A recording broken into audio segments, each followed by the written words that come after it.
반갑습니다. 후부경제TV입니다.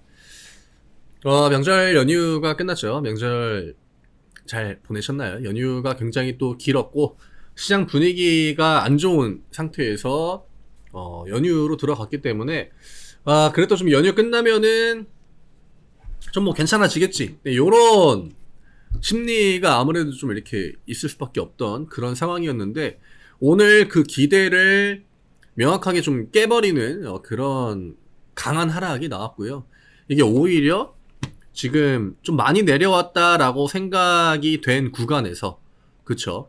지수 레벨만 보면은 거의 뭐 근 2달 중에서 가장 큰 낙폭을 보여줬죠. 근데 우리가 좀 기억을 해야 되는 거는 이게 여기까지는 뭐 내가 버틸 수 있겠지라고 하는 구간을 한번 깨지 않았습니까? 이런 식으로 깬 다음에 공포를 주는 구간들이 밑에 만들어지면은, 물론 지금 뭐 뉴스 같은 거가 이제 워낙 도배가 되어 있기 때문에 주식시장 이러다가 진짜 망하는 거 아닌가 이런 생각을 하시는 분들도 있겠지만 주식시장은 이렇게 쉽게 망하진 않습니다. 네, 그동안 뭐 수차례의 위기가 찾아와도 대부분 다 원래의 흐름으로 또 돌아왔던 게 주식시장이기도 하고요. 지금처럼 오히려 좀 공포가 과할 때, 이게 어쨌든 간에 미국은 그냥 잘 버티고 있는 거거든요. 그렇기 때문에 사실 이런 식으로 더 문제가 되고 있는 거긴 한데, 너무 심각하게 받아들일 만한 저는 그런 상황까지는 아니다라고 생각을 해요. 오히려 이럴 때일수록 우리가 좀 차분하게 데이터들을 하나하나 좀 살펴보고, 그 다음에 내가 지금 이렇게 흔들리고 있는 게 맞는가, 이런 것들을 다시 한번 좀 점검을 해봐야 될 타이밍이 아닌가. 그래서 오늘은 하나하나 뭐 어떤 부분에 중점을 두고 설명을 드리기보다는 그냥 하나하나 지금 우리가 시장을 통해서 어떻게 좀 바라봐야 되는 건지 그런 것들 위주로 한번 보도록 하겠습니다.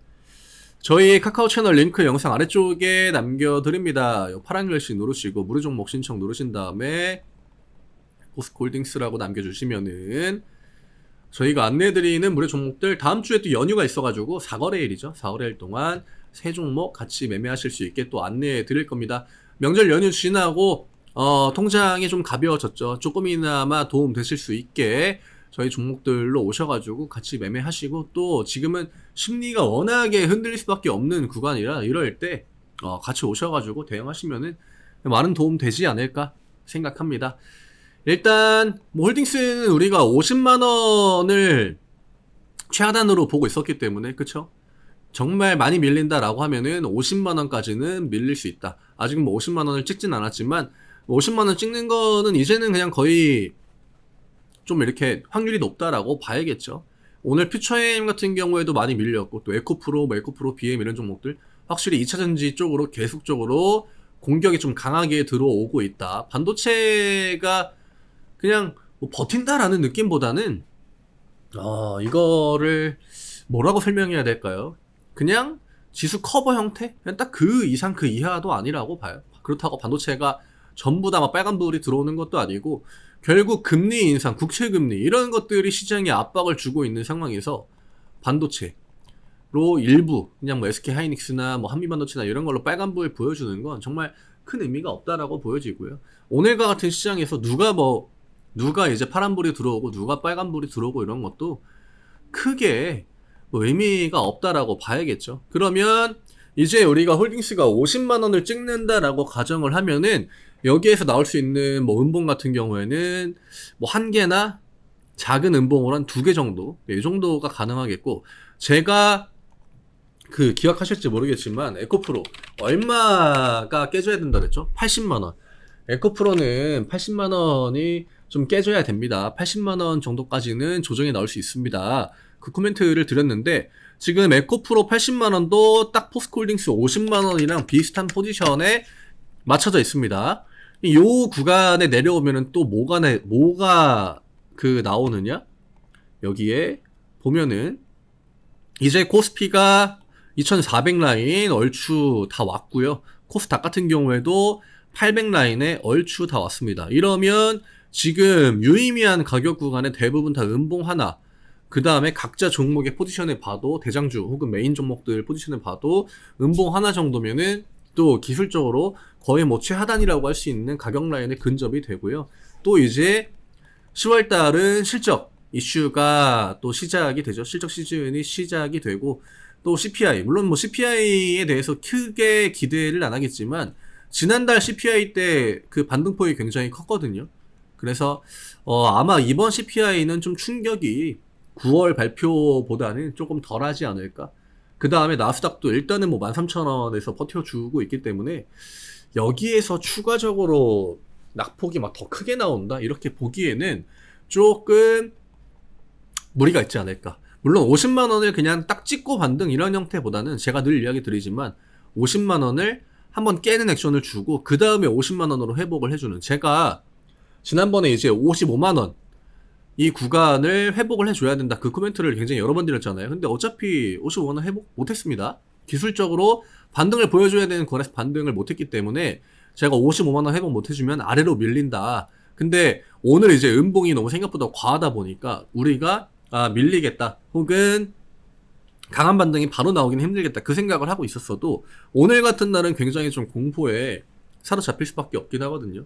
근데 제가 피처엠 영상에서도 똑같이 이야기를 드렸지만 어쨌든 지금의 주가 위치가 이 76만원에 가까운지 혹은 어딘지 모르겠지만 이후에 뭐 저점이 잡히겠죠. 뭐 그렇다고 포스코홀딩스 주가가 뭐 10만원 20만원 가겠습니까? 그럴 확률은 너무 낮고 어딘지 모를 그 저점에 가까울지 지금 위치가 요거를 우리가 한번 따져보면은 지금은 매도를 해야 되는 구간인지 매수를 해야 되는 구간인지 이런 것들에 대한 좀 이렇게 이성적인 판단이 좀 가능하지 않을까. 근데 아무래도 막 국채금리 뭐 10년물 5% 간다 이런 이야기 나오고 안 좋은 악재 뉴스 이런 것들만 계속 나오고 뭐 셧다운 이야기 나오고 하다 보니까 우리가 이성적으로 판단하기가 좀 힘들죠. 왜냐? 그냥 뉴스만 보면은 이거 시장이 계속적으로 밀릴 것 같고. 근데 그래서 어디까지 계속 밀리는데? 이런 생각을 또 해보면 뭐 그렇다고 내 이 포스코홀딩스 갖고 있는 종목이 10만원, 20만원 건다? 또 그건 또 말이 안 되는 것 같고. 이게 되게 지금 개인 투자하시는 분들 입장에서는 혼란스러운 구간일 수밖에 없어요.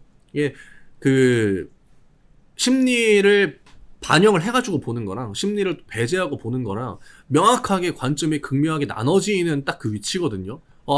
많이 내려온 것 같은데, 다 내려온 것 같은데, 근데 포털 사이트 열어가지고 뉴스 몇 개만 보면은 이거는 시장이 빠지겠다 그 생각이 들고, 또 이걸 안 보고 차트를 보면은 여기서 더 빠지면 좀 문제가 되는데 요 지금 왔다 갔다 하는 거거든요.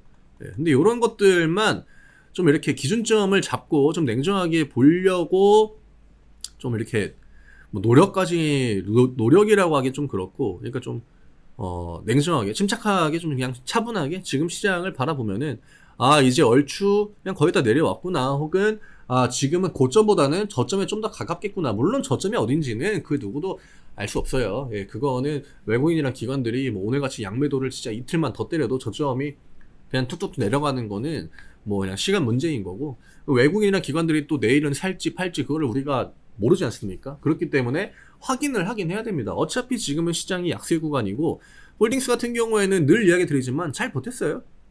뭐 이 구간이야 우리가 이미 2번이나 맞았던 자리고, 그쵸? 53만원. 근데 53만원에서 지금 5% 더 밀린 거거든요. 다른 종목들을 보면은 대부분 이때 포지션이랑 지금의 현재 주가의 어떤 괴리가 굉장히 크단 말이죠. 갭이 이제 큰 상황인데, 홀딩스 같은 경우에는 그냥 음봉 1개, 2개, 끼끼봤자 뭐 5%, 10%더 빠지는 거예요. 이 구간이 우리가 이 과열 구간에 대한 조정이 필요하다라는 거는 알고 있었거든요. 그리고 이런 구간들이 오면은 뒷구간에 뭔가 인고의 그 시간과 고통의 시간이 찾아온다라는 것도 미리 알고 있었고, 미리 대비를 하고 있었고, 지금 이 포스코홀딩스가 지금 당장 반등을 보여주는 것보다는 시간이 좀 걸리겠구나, 이런 것들도 미리 다 알고 있었잖아요. 그런 것들을 미리 인지를 하고 있었음에도 불구하고 요즘과 같은 분위기에서는 약간의 그 침착함이나 차분함을 잃어버리기 쉽다라고 하는 거죠. 그런 부분들을 좀 중점적으로 컨트롤 잘 하시면 좋을 것 같아요. 지금은 기술적으로 분석을 하려고 하면은 사실 말이 안 되는 부분들이 너무 많기 때문에 결국 이럴 때 대장주들을 보는 거죠. LG엔솔 보고, 그다음에 포스코홀딩스 보고, 그다음에 뭐 에코프로 보고, 뭐 에코프로 BM 보고, 여기에 이제 더 보면은 그 아래에 있는 종목들, 뭐 코스닥으로 치면은 LNF 보는 거고, 코스피로 치면은 퓨처엠이랑 그다음에 뭐 SDI도 보고, LG화학 보고, 이런 것들 그냥 하나하나 추가시키는 거거든요. 좀 코스피 레벨도 그렇고 코스닥 레벨도 그렇고 지금 거의 막 연속적으로 한 달 동안 내리꽂다가 마지막에 이제 음봉이 팍 하고 세게 나온 거기 때문에 이 구간, 이 다음 캔들에 대해서만 우리가 조금 더 버티거나 혹은 감당을 할 수 있다라고 하면은 저는 이제는 시장이 저점의 흐름을 조금씩 좀 잡아가지 않을까 이렇게 생각을 합니다. 지금 심리 문제죠. 예, 심리 문제이고 결국 뭐 연준이 뭐 금리를 더 올리고 말고 이런 게 중요하다라기보다 어차피 금리 올려봤자 뭐 한 번 뭐 두 번 더 올리겠습니까?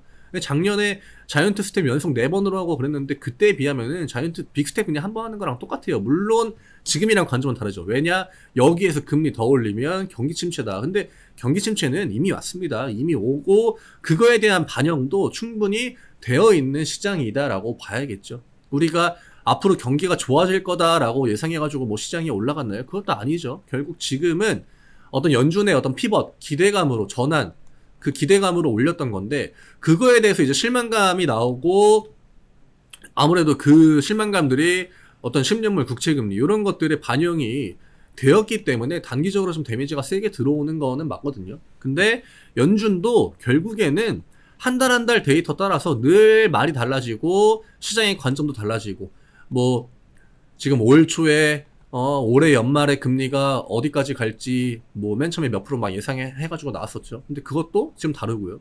또 뭐 1분기, 2분기 지나면서 늘 이런 뉴스들이 나왔지만 결국 지금이랑 다 다릅니다.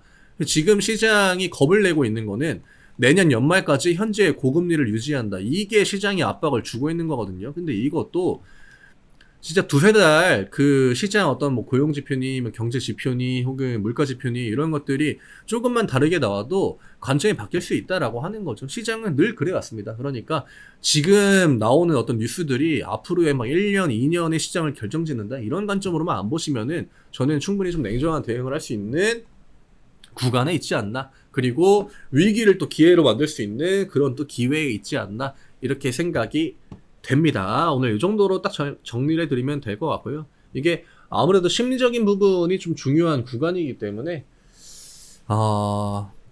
멘탈 컨트롤, 멘탈 유지 이런 것들이 좀 신경을 써야겠죠.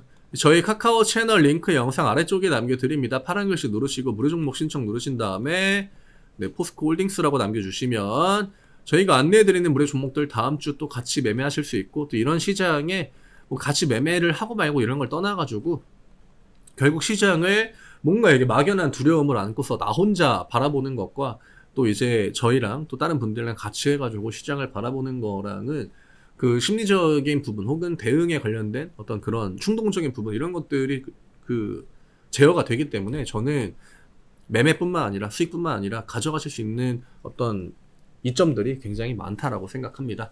포스코홀딩스라고 남겨주시면 되시고 다음 주 연휴가 또 있긴 있습니다. 그래서 지금 아마 10월 중순이 터닝포인트. 결국 10월까지 다 밀리면은 이거는 거의 3달 조정이에요. 근데 작년에도 사실 3달 조정은 거의 안 나왔거든요.